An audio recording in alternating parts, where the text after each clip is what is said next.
Hello, beautiful people. How's it going? It is raining here again in Sacramento, and now again for like the next 4 or 5 days. So I'm a little bit sad about that because I love the sun.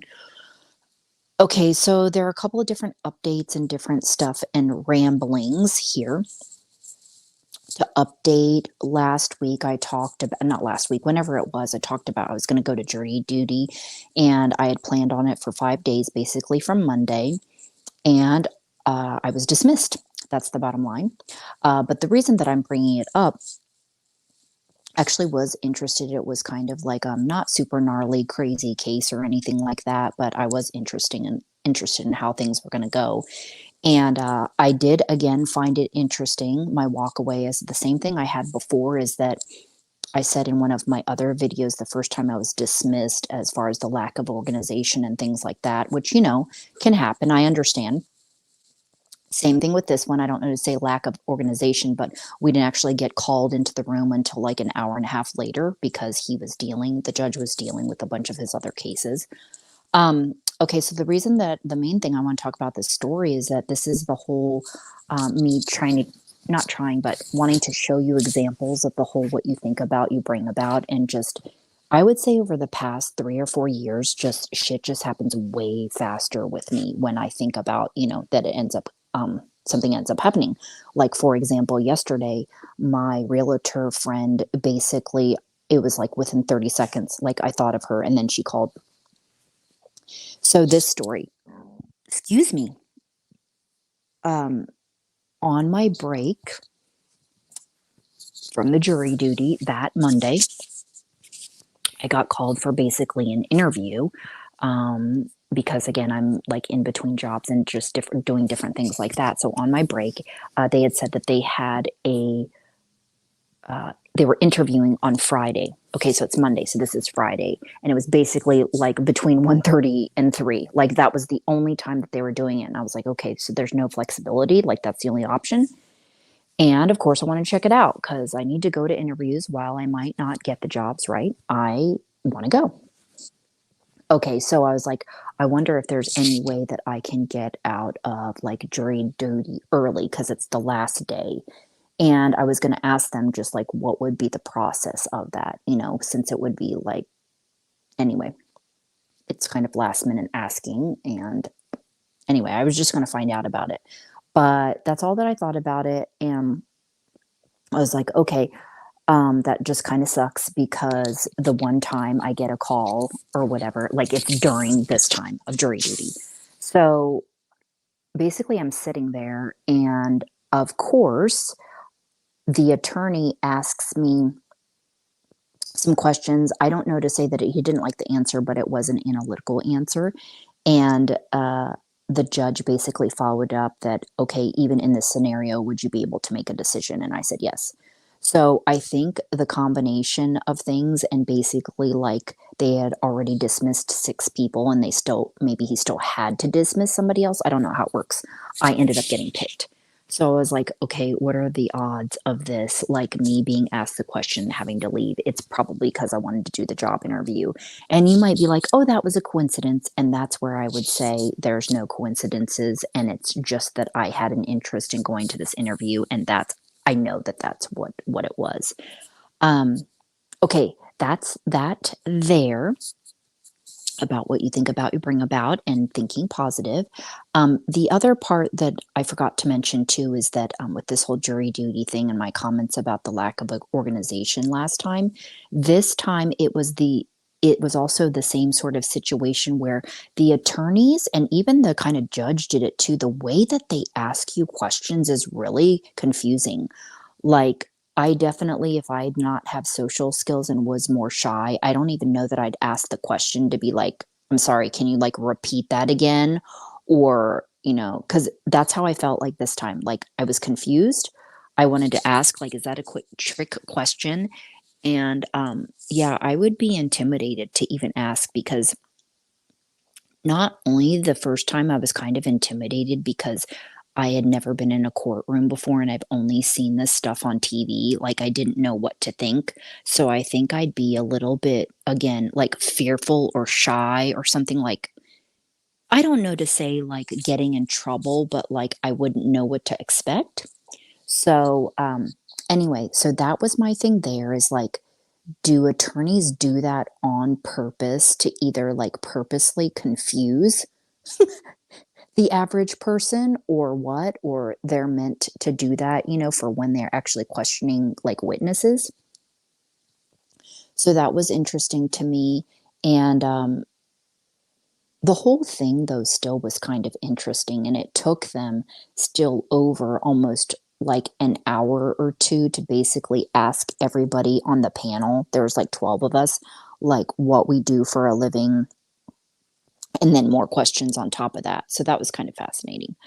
Okay, the other thing that I wanted to talk about, I said I was going to start a playlist to talk about like movies and TV shows and different things that I review when I do watch stuff. Because I do like to watch things, but I don't want to spend the time researching. So I think though it's warranted. Like I need to start a playlist because now I'm watching these shows on Netflix, like the real life stories about uh, identity theft and criminal stuff, and just people are just getting way smarter. And yeah, I just wanted to make some more like comments and stuff. So I may do that just over there because not everybody's going to want to hear me run my mouth about that stuff. Okay, and then the other thing, two things that I wanted to say is that I think it's interesting because so as these new people come into my life, later on in life, I have realized, the friendship building and how much energy I want to put into things and people, right? And all that kind of stuff. And it is pretty fascinating to me because a lot of the people that I'm meeting, I would say I wouldn't necessarily have a lot in common with. Like we might not have definitely not interests in music, and they're pretty way opposite than me. It's not even necessarily conservative like it could be, but just somebody way opposite. But for some reason, like that, our conversations just flow, and we get along, right? And that is very shocking to me because if you haven't heard me talk about before, like in some ways I was such a snob. I always talked to like different types of people, but the people that I would end up hanging out with, they were people with, similar interests. So, people out, even to say outside of my tribe, let's just say like somebody more conservative and they just like go to the gym and they're just a mom, or just there's got to be a certain amount of relatability, especially when it comes to a woman with me. So, my piece of advice is so we have different options as you get older. Again, let's just say certain people phase out of your life and you end up spending that next stage of your life not really like close to very many people, and it kind of feels more, I guess, to say peaceful. And it's like, but at the same time too, like I know that I need a certain level of socializing with people. I wanted to say like to all of you, like be open to that idea that maybe somebody may not be a part of your tribe or you don't have a whole lot in common, but looking out for your own mental health. And just, to me, I feel like it's worth it in some sorts of levels when you do find somebody you connect with, like just to go with it, like quit trying to I guess like overanalyze in the part of like they're so way different than you or whatever. Because I don't know, to me it's worth it at this point. I mean, I definitely think you have to have things in common, of course, for the things like for you all, like as a friend or acquaintance to be friend, like to thrive in, but don't turn somebody away. And I know that I've done that with people in my mind, like, oh, that's all we ever talk about or whatever it is. But Yeah, so that's one observation there, being open to just, for your own sanity. I mean, some people getting away from people later on in their life, right? Maybe after their careers, whether it's 40s or 50 years old, they are thinking, they want to get away from the world. But I think I've just realized like there's a certain level of socializing that I need to be able to, I have to do. And if I'm not going to go out there and meet friends, I think I kind of get excited about the ones that I do meet, and we get along, even though we aren't able to have really any other interests. So anyway, long story, people, it's just fun when you connect with somebody, and it's interesting to look at myself uh, being close with people like that are totally almost complete opposite than me. Lastly, that I wanted to say is that because I really don't know what people want to hear me run my mouth about, um, and I can talk about so many different areas, and um, I really want to talk about the soul journey because I need to wrap up some things that I'm working on.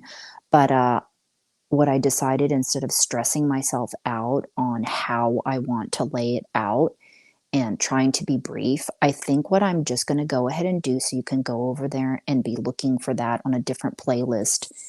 I think I am going to call it The Soul's Journey. I'm just going to be really brief. I'm going to read from the manual I talked about before by Carol Reitberger. It's called Soul Connections, and I'll probably talk a little bit about destiny and fate, explaining those. Definitely explaining again the soul and the spirit, the difference between the two.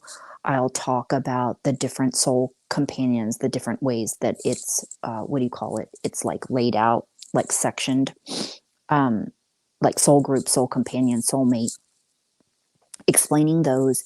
I don't know if I'm going to talk about evolution of the soul. I'll definitely talk about some different soul contracts, and I won't go into too much with the specific agreements because she talks about specifically the four agreements. Um, so, in different types of personality traits, because it really gets deep and actually very overwhelming people. So, I think I'm just going to go ahead and jump in and just start reading some stuff, and then I'll just put some of my examples and things in there because the way that I wanted to lay it out, kind of almost like a course that's going to drain me. And like I said, like there's a lot of stuff, people, that you can Google online. I understand like that, but I know not a lot of people know about Carol Reitberger, especially if you're not from Sacramento or El Dorado Hills. But she's like basically in her like 70s. I don't know if she had more than one near death experience, but at least one. And she's also a medical intuitive, so she can x ray the body and see what's going on. And she was a radio show host, and she does speaking events, and she's really well known up in there, that community. I think mostly though with a lot of older women, but I really loved her couple of courses that I've taken. And again, even though there's a lot of stuff I can't totally relate to, especially when she starts talking about, or when any of spiritual people start talking about us being as light beings, there are parts of it that I haven't experienced, and maybe I can see how they make sense, but it doesn't really resonate with me. So a lot of it just sounds like just obscure because I can think in my thinking mind like, oh, that kind of makes sense, but I don't really get it. So there's so much to learn in that uh, spiritual esoteric studies. Okay, so that's all for today, folks, and I will talk to you in the next video with my ramblings. Okay, thanks for listening. Bye.